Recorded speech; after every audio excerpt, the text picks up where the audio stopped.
যুক্তরাষ্ট্রের বাণিজ্য মন্ত্রীর সঙ্গে বাণিজ্য উপদেষ্টার বৈঠকের মাধ্যমে শুল্ক আরোপের পরিমাণ কমে আসবে বলে আশা প্রকাশ করেছেন অর্থ উপদেষ্টা ডক্টর সালেউদ্দিন আহমেদ।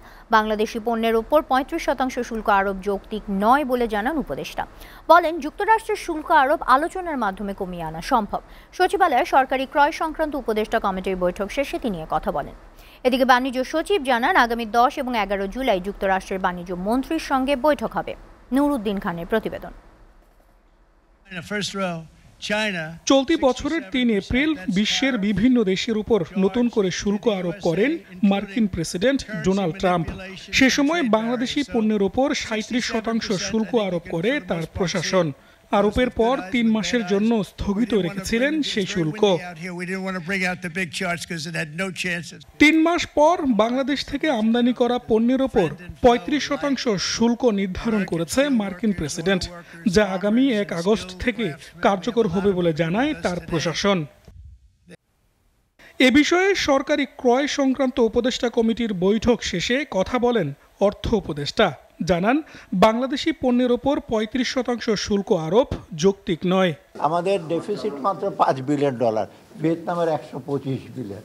ওখানে কিন্তু ওরা মোটামুটি কনসেশন দিতে ওদের রাজি হয়েছে, কিন্তু আমাদের এত কম ডেফিসিট।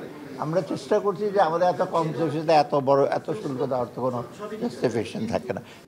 চলতি সপ্তাহে বাণিজ্য উপদেষ্টা শেখ বশিরউদ্দিনের সঙ্গে যুক্তরাষ্ট্রের বাণিজ্য প্রতিনিধিদের সঙ্গে বৈঠক হবে। সেখানে আলোচনার মাধ্যমে এই শুল্ক আরোপের পরিমাণ কমে আসবে বলে আশা অর্থ উপদেষ্টার। এখন ওইখানে আমাদের বাণিজ্য উপদেষ্টা আছেন, উনি 3 দিন আগে গেছেন। আজকেই কমার্স শরীফ যাচ্ছে। 8 তারিখে মিটিং, আমাদের ওদের 8 তারিখ কালকে খুব ভোরবেলা। ওই মিটিংয়ের পর আমরা বুঝতে পারবো, কারণ এই যেটা দিয়েছে সেটা ঠিক অফিসিয়াল তো, এটা USTR এর সাথে যখন আলাপ করবে উনি ম্যান্ডেটে এর আগে 3 দিন আগে কথা বলেছে, কালকের পর আমরা বুঝতে পারি। এদিকে বাণিজ্য সচিব জানান, বাণিজ্য স্বার্থ রক্ষায় বাংলাদেশ যাতে কোনো অসুবিধায় না পড়ে সে ব্যাপারে কাজ করছে সরকার।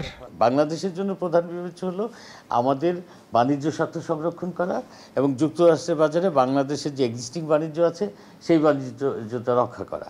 আর আমাদের কাছে তারা কিছু চেয়েছে, সেটা হলো শুল্ক কমানো পর্যায়ক্রমে, এবং শুল্ক, VAT, supplementary duty, regulatory duty, এগুলো যেন আমরা কমাই, সেই ধরনের প্রস্তাব তারা করেছে। নুরুদ্দিন খান, এসএটিভি, ঢাকা।